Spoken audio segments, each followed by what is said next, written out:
the issue that I get called out on all the time is Max and the portrayal of trans characters. And I acknowledge that it was far from perfect. And there was a lack of understanding that reflected a whole cultural lack of understanding.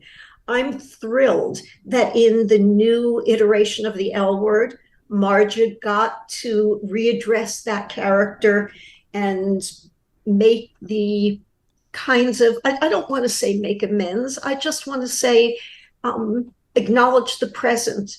The actor who plays Max, Daniel C., has spoken publicly about how he very much didn't feel part of the cast because he wasn't a quote woman, and how he was his account, how he was mistreated on set in different ways. Were you aware of this at the time? I was aware that there was friction and misunderstanding. Um, Daniel was not at least out and openly trans at the time. I didn't even know what trans was when I started doing the L word.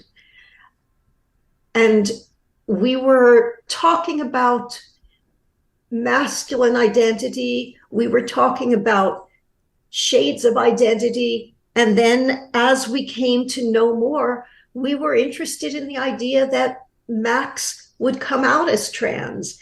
And we portrayed it in the way we knew. And we actually did quite a lot of research and met with a lot of F to M trans folks and learned what we thought was the truth. Right. And that's separate from Daniel's personal experience, which also I think was, how shall I say, redressed in the current iteration. I think that Daniel had a chance to reconnect with a lot of the other actors he worked with back in the day, and they all have evolved in many ways. And that was lovely to see. I know that Kate Menig had said last week that now that this episode has aired, speaking of this scene with Max, which was actually really great, saying how she thought it would make the most sense because she had quite, I would say, the Max character had like the most amount of scenes with the core cast, probably with Jenny and Shane, since they lived together in the show. Yeah.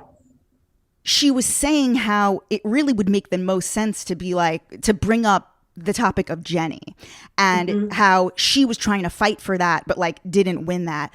What is the issue with, it seems like they really don't want to bring up Jenny. Like, do you have any insight? It's not my call or my place to speak on. I don't make those decisions. I'm not in the day-to-day of the show. And I can only assume that the writers and showrunner had something in particular they wanted to talk about, and it wasn't that.